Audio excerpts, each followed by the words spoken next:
আজকে তৈরি করব ভেজিটেবল চপ। তার জন্য আমি দেখুন মশলাটা ভেজে নিচ্ছি একটু।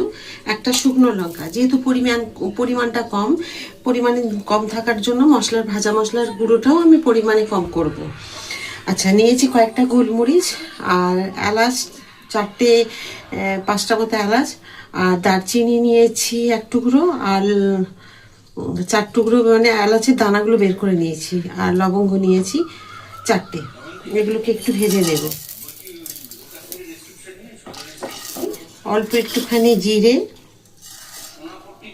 একটু ধনে, অল্প একটু জোয়ান, একটুখানি মৌরি। ব্যাস, এগুলোকে আমি এখন ভেজে নেব।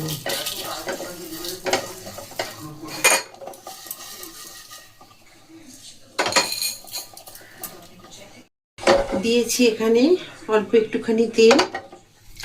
আমি এখানে গ্রেটারে গ্রেট করে রেখেছি দেখুন গাজর, বিটগুলোকে দিয়ে দেব। আবার রেখেছি গাজর, এগুলোকেও দিয়ে দিলাম। একটু ভেজে নেব। দেব আমি একটুখানি পরিমাণ মতো নুন।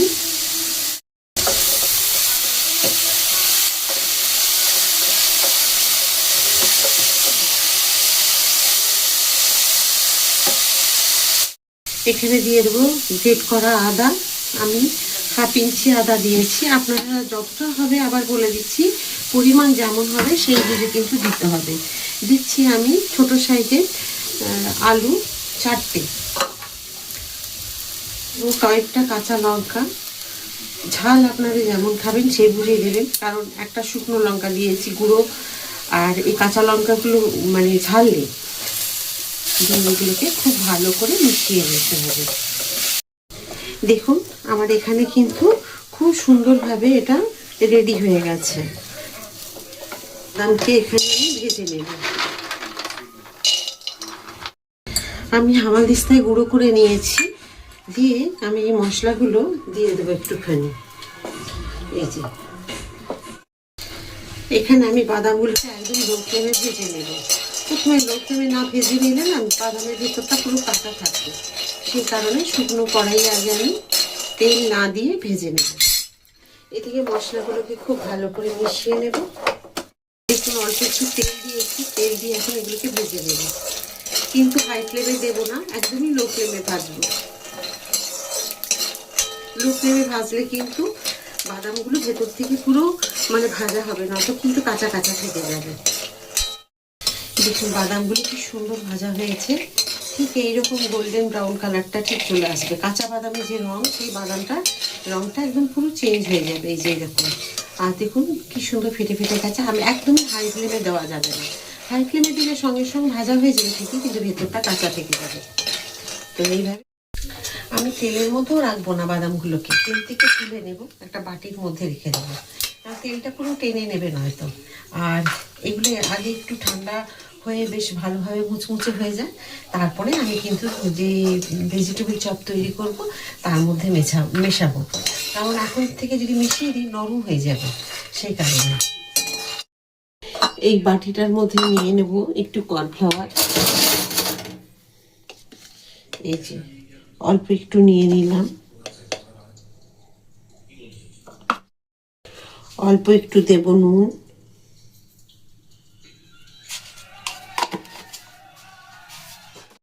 জল দিয়ে গুলে নেব এটাকে। দেবো একটু বাদাম,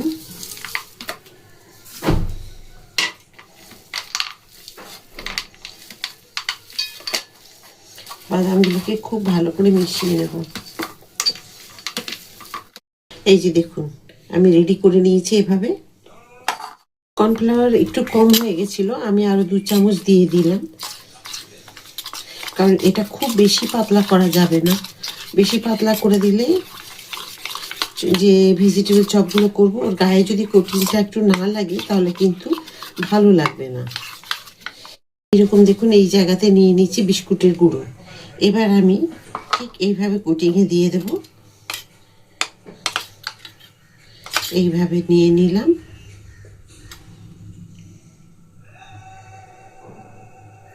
ভালো করে ঝরিয়ে এখানে নিয়ে নেব। এখানেও ঠিক এইভাবে দেখুন এইরকম জায়গাতে নিয়ে নিলে না বিস্কুটের গুঁড়োটাতে হাত লাগাতে হবে না। দেখুন দিয়ে আমি এখানে রাখছি। আপনারা যদি ডবল কোট করতে চান করতে পারেন, কিন্তু সিঙ্গেল কোট করলেও কিন্তু খারাপ হবে না। ডবল কোট করলে আর একটু মোটা হবে।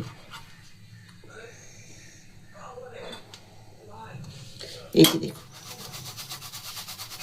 আমি কিন্তু হাত দিচ্ছি না, কি সুন্দর দেখুন হয়ে যাচ্ছে।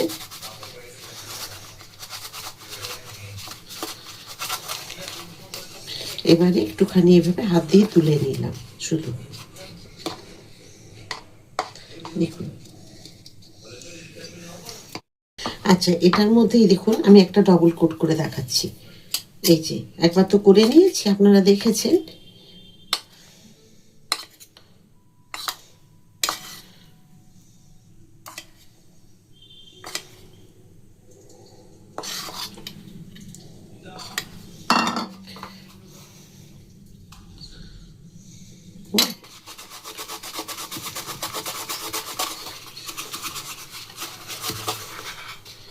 এই যে একদম রেডি। এবার আমি একদম লো ফ্লেমে তেল দেওয়া আছে, আমি ঢেলে একদম দিয়ে দিলাম এখানে। আবার এটা ডবল কোট করে নিচ্ছি। আমি দেখিয়ে দিচ্ছি আপনাদের একটা দুটো করে, কিছুই তফাৎ থাকবে না।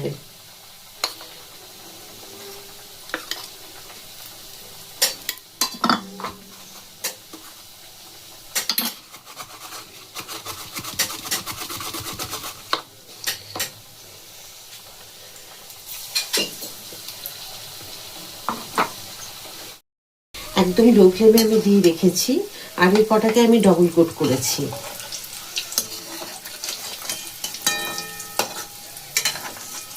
একদম মিডিয়াম টু লো ফ্লেমে ভাজতে হবে এগুলোকে, হাই ফ্লেমে একদমই যাবে না। কোনো কিছু ভাজাভাজি করতে গেলে না, বিশেষ করে এইসব চপ বেগুনি, তারপরে হচ্ছে সিঙ্গাড়া, ভেজিটেবল চপ, এইগুলোকে, হ্যাঁ এবারে বেগুন ভাজা বলুন আলু ভাজা বলুন সেইগুলোকে বলছি না, ভাজার মধ্যে তো ওগুলো পড়ে। বিস্কুটের গুঁড়ো দিয়ে যে আমি আজকে কর্নফ্লাওয়ার দিয়ে করলাম, তো চপগুলো দেখবেন এটা ডবল কোট যেটা করেছি আপনারা করতে পারেন, যে সিঙ্গেল দিয়ে করলেও খারাপ হবে না। তো দু রকমই দেখিয়ে দিয়েছি আপনাদেরকে। তো ভাজা হোক, আস্তে আস্তে আপনাদেরকে দেখাবো আমি পুরোটাই।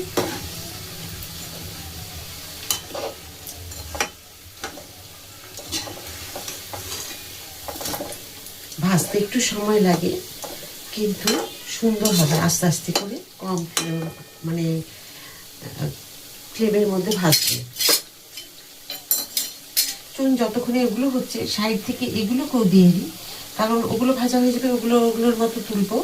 আর এটাকে আমি এখান থেকে দিয়ে দিই, এগুলো তো ভাজা হয়ে আছে, মানে রেডি হয়ে আছে, সরি, এগুলোকেও সাইড থেকে দিয়ে দিলাম, তাহলে সময়টা কম লাগবে, জায়গা যখন আছে তার জন্য। গ্যাস বন্ধ করে দিলাম, আমার সবগুলো ভাজা হয়ে গেছে। দেখুন আমি